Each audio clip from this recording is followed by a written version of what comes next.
to an episode of Matt Sports Talk, and this episode will look a little bit different than most episodes do. Of course, if you've been with me on my channel, you know that I primarily focus on Crossroads League men's and women's basketball daily game recaps, which I still will be doing those, and those next videos will be coming your way on Monday, recapping all the games from tomorrow, so make sure that you stay tuned for that. Also, if you are brand new to my channel, please hit the subscribe button so you are first notified whenever I upload new episodes, and my goal is to hit 500 subscribers by February 21st.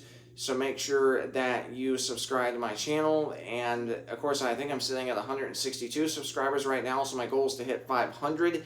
So make sure again that you subscribe to my channel, and for those of you that are already subscribed, thank you so much. I really appreciate that, and please keep sharing my channel with your friends, your family, anybody that you know. Now, of course, also on Monday, I will be recording a separate video going over the updated RPI rankings, especially, now particularly on the women's side, because that's kind of, I mean, I follow both the men's and the women's side, but the women's side is a lot more interesting this year, especially how deep the Crossroads League is, so I will be primarily focusing on that. That will be coming out on Monday, so again, make sure that you stay tuned for that. And now that's really going to be interesting to see the updated RPI numbers on the women's side after tomorrow's games, especially, like I said, because of just how super deep and competitive the Crossroads League is this year. So, now in this video, I wanted to just really talk about the Crossroads League in particular. Now, not really talking about what I typically do now in terms of, national tournament previews, for teams that will be for sure in, teams that will be on the bubble, or teams that, are down towards the bottom of the bubble list based on RPI, ARC, quad records, as well as Massey ratings. I will be doing that right before the national tournament in March, or early March, right before Selection Show Thursday, so make sure that you stay tuned for that as well. And I'll also be looking at all of the teams that get in terms of, really be looking at, teams that, might be on the bubble, and again, I'm not going to go over every single conference, at least the teams that I plan on going over, primarily going over, obviously, not going over every single team in every single conference, but, going over teams primarily in the Mid-South, the Crossroads, and the G-Pack, because those three are among the toughest conferences as well. So I'll primarily be focusing on those three conferences in terms of the teams, their rosters, their team statistics, just so I do a little bit more homework, and I'll be writing a lot of that information down and then be sharing with you in my prediction video in early March, based on those three conferences, which teams do I think would be for sure locked in, which teams that would be on the bubble. So again, make sure you stay tuned for all of that. So in this video, I'm going to be talking about the Crossroads League in particular, because this is the league that I follow the most. This is the league that I attend the most games. So now, looking at the Crossroads, I mean, it's the deepest that it's ever been, and I've been following the Crossroads very, very closely ever since the 2019/2020 school year. So, I mean, to me, like, this year is just the most competitive that it's ever been. And so now looking at, which team do I think is, and again, these aren't predictions, or projections, so to speak. I'm just talking about, which are the best teams in the Crossroads League that I see, that I see right now, and that's what I'm going to primarily focus on. So, looking at, well, I'll start on the bottom. In 10th place, the Goshen College Maple Leafs. They put up a lot of points this year.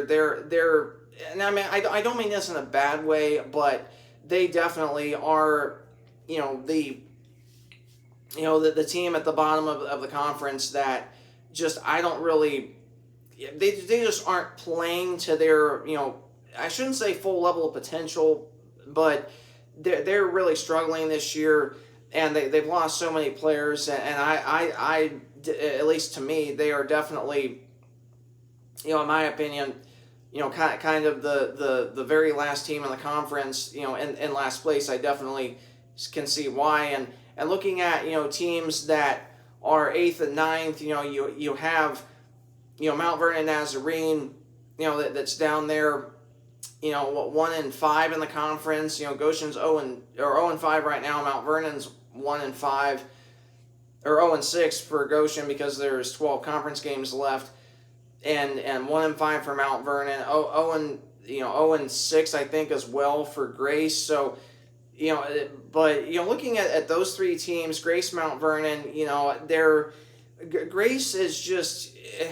They're inconsistent this year in terms of offense. Now defensively they played well, but offensively they just have not been able to put a solid 40 minutes of basketball together in conference play yet this year. Now if they do that consistently each and every game, then yes, I could definitely see them winning several more conference games. But at this point of the year, it's kind of be too little too late for them, because they're to the point now where they basically have to run the table. If they want to, or they at least need to win 10 out of the last 12 games if they want a chance at getting up at least into a top 5. Now, do I think they're going to be do I think they're a top 5 team in the conference this year? No.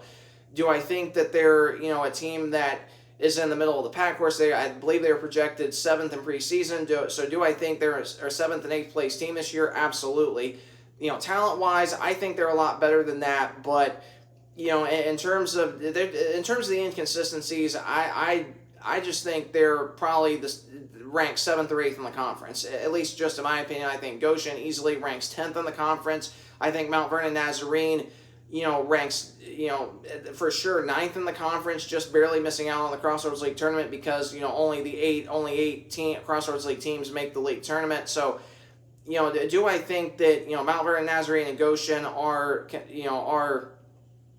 do I think they're competitors to be at least in the top 7 or 8? No.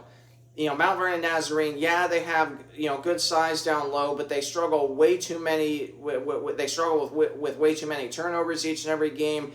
And they're only averaging 52 points per game in conference play, and that is just not going to win. It's not just gonna not win you very many games in conference, but that's not a number that you want to be at if you want a chance at making the Crossroads League tournament. So and then looking at a team like Grace, I think they could be an 8th place team. I think Grace and Bethel, I think, are easily the 7th and 8th best, easily 7th or 8th ranked team in the conference by far.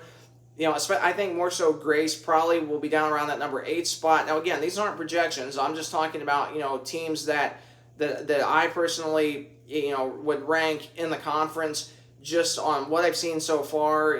How many games are left. I just think that Grace is going to be that team that's going to be down around the number 8 spot. Do they win could they win 5 or 6 remaining conference games? Yes. For Bethel, they're currently sitting 2-4. They got an extremely tough schedule coming up. Yeah, they just upset Huntington. Now if there is a team that on the bottom, based on how deep the Crossroads League is, I think Bethel could be that one team on the bottom that can shock one of the top 5 teams. And of course they already did because they upset Huntington last Saturday. Now could I see Bethel upsetting another top 6 team? I would say, to me, especially with the game with maybe Bethel and IWU, because the game will be at Bethel next Saturday, January 17th. Do I think that there's a chance that Bethel could upset IWU on Bethel's home floor? Yes, especially because Bethel has upset Huntington in back-to-back seasons in Mishawaka, so there is a chance that they could do that against the Wildcats, and that would be the first time in 8 years, which was also in Mishawaka, I might add, when Bethel won 63-60, and so there is that chance, but are the odds of that happening pretty high? No. But obviously, as deep as the Crossroads League is this year, anybody can beat anybody, and we've definitely seen that. Now, so Bethel is a team that I could see upsetting another top 5, top 16, because you look at the Crossroads League, by far your best 6 teams. I would say your 6 best teams would be Marion, St. Francis, Spring Arbor, and then probably Huntington, Taylor, IWU, 4th, 5th, and 6th in any order. those are by far the best 6 teams in the conference, no question about that. And so now moving up the list, Marion by far number 1 team in the conference, no question about it. They're undefeated this year, 16-0. They got another big game tomorrow against number 10 St. Francis in Indianapolis, so that should be an amazing game. Now, do I think there's a chance that St. Francis upsets Marion? Yes. But I just think Marion has the advantage in that game. Marion has proven themselves to be the best team in the conference this year. I think that continues the rest of this year. So in terms of talking about how deep is the Crossroads, which are your top 6 teams? Marion definitely first in that category. St. Francis definitely second, no question. Spring Arbor, I definitely think they would rank 3rd in the Crossroads League. Defensively, they're forcing 27 turnovers per game in conference, and this is the best year they've had under head coach John Williams. I think that continues with them, and I could definitely see them being the 3rd best team in the conference. At least that's what I would rank them right now. And then, of course, I alluded to 7, 8, 9, and 10 being Bethel, Grace, Mount Vernon, Goshen. Really, in that order is how I would see that. And then, of course, you look at 4, 5, and 6 Taylor. Taylor, Huntington, Indiana Wesleyan. And for Indiana Wesleyan, this is, again, I've talked about them a lot in my videos, but they are, kind of having a rebuilding year, and they're another team that has been inconsistent this year. Now, do I think they can turn the table as we head into the home stretch of the season? Yes, and we saw that against Mount Vernon Nazarene Wednesday night, a dominant 40-point win for the Wildcats. Of course, they shot the ball way better. That was their best game they had played since December 3rd against St. Francis. And this is what you are going to want to see. If you're the Wildcats, this is what you want to see, especially on the road, because going into the game 2 nights ago, the Wildcats were really struggling on the road this year. Now, of course, it was the game Wednesday night momentum that they can use to take into some very important road games coming up the rest of the month. We're talking about going down to Marion on Wednesday night, going up to Bethel next Saturday, and then starting off the second half of conference, going up to Goshen the Saturday after that. And then, of course, going to St. Francis the Saturday after that on the 31st, going to Spring Arbor the following Saturday, going to Grace the following Saturday, February 14th. Rounding out the road part of their schedule. Is Wednesday night's game momentum going into the remaining road games? Yes, because if the Wildcats can maintain that momentum on the road the rest of the season in terms of road games, they are going to be very tough to beat. Now, most importantly, they are going to have to try to figure things out at home. Of course, they really struggled at home last Saturday against Spring Arbor, and they got things going a little bit too late. Now, for them, they need to put 40 solid minutes of basketball together moving forward the rest of the season at home. Now, if they do that and they can put 40 solid minutes of basketball together on the road this year, they are going to be very tough to beat. You look at Huntington. Huntington, though, they are in really the hardest part of their schedule, because their next 4 games, you have tomorrow, Wednesday, next Saturday, and then the following Saturday, they play the 4 best teams in the conference. They host Taylor tomorrow. They go to St. Francis Wednesday night. They go to Marion next Saturday, and then they host Spring Arbor the following Saturday. Now, for Huntington, this is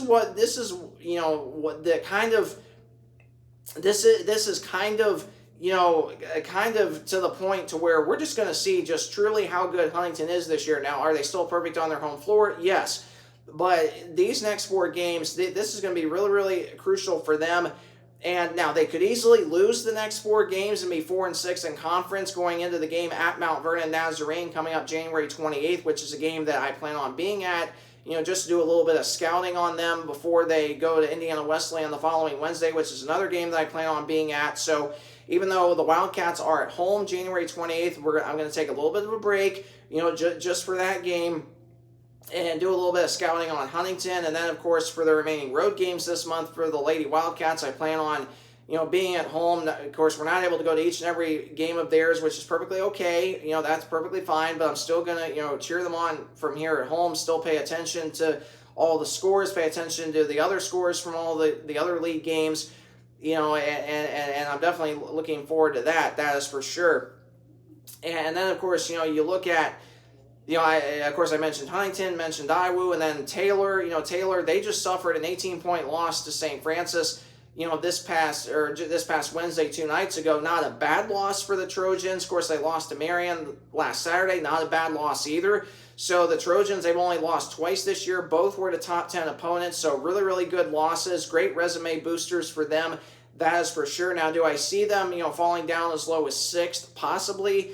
But I think more than likely your 4, 5, and 6 teams in terms of the 4th, 5th, and 6th best teams in the conference, that definitely would be Taylor, Huntington, and Indiana Wesleyan. Those 3 teams, I think, are going to be fighting it out for 4th, 5th, and 6th in any order. Is there a chance the Wildcats can get up to 4th? Yes. Is there a chance that Huntington could get up to 4th? Yes. Is there a chance that Taylor could be 4th? Yes. But we're obviously going to, we're going to be seeing just, how good all of these 3 teams are moving forward. And of course, for all 3 of these teams, they still have to play the top 5 teams in the conference once again. For Taylor, they still got to play Spring Arbor twice. They have to play Marion the second time. They have to play Huntington, Taylor has to play Huntington twice. They got to play Spring Arbor twice. For Spring Arbor, they still got to play Marion the second time. They got to play Huntington again. Or not. I didn't mean Spring Arbor. I meant Huntington. Huntington still got to play Marion twice. They got to play Spring Arbor the second time. They got to play Taylor twice. They got to play Indiana Wesleyan the second time. And for the Wildcats, they got to play Marion twice. They got to play Spring Arbor the second time. They got to play Taylor the second time. And they have to play Huntington the second time. Now, out of all those games, the Wildcats, and they got to play St. Francis the second time. I forgot about them. Huntington, they still got to play St. Francis twice as well. So we're just going to see, with all 3 of these teams, just how crucial these games are going to be moving forward. Of course, Huntington, the last 3 games next month of the regular season that Huntington has are against the 3 ranked opponents, Taylor, St. Francis, and Marion. So that is going to be really, really crucial. Could help Indiana Wesleyan out. Of course, Iwu, their last 3 games are against Grace, Marion, and then Bethel. And for St. Francis, or for Spring Arbor, their last game is against St. Francis. So, it's going to be interesting to see how it all plays out, that's for sure. And so that concludes this video, taking a deeper look at the Crossroads this year, just how deep it is, how competitive it is, and then talking about talking about just ranking the teams 1st through 10th, who's the best, who's the worst. That's why I wanted to do a different of an episode of Matt Sports Talk, just going over all of that. So if you did enjoy this video, this really good analysis, please either like, comment, or subscribe. Any one of those options helps me out greatly. Thanks so much for viewing this video. And real quickly, I also want to mention that in the Mid-South Conference, Freed Hardman, number 6 in the country, survived an upset bid from Georgetown out of Kentucky last night, 74-70. I believe it was 76-74 in favor of Freed Hardman. So head coach Abby Stutz, for the 2nd straight year, leads her team to a 16-0 start. They started out 16-0 last year before losing their first game of the year.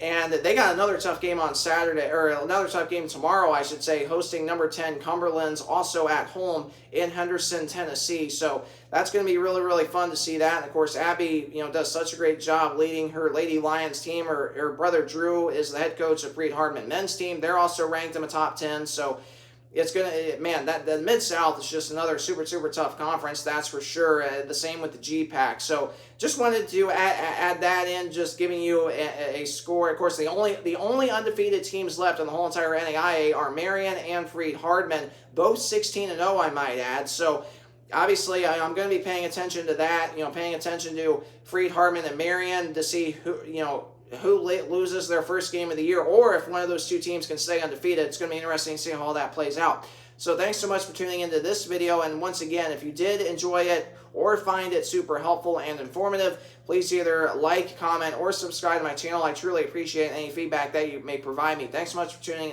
into this video. God bless you and your family, and I will see you on Monday, recapping all the Crossroads League games, men's and the women's games from tomorrow, and going over the updated RPI numbers for the women that will all be coming your way on Monday, so I'll see you then.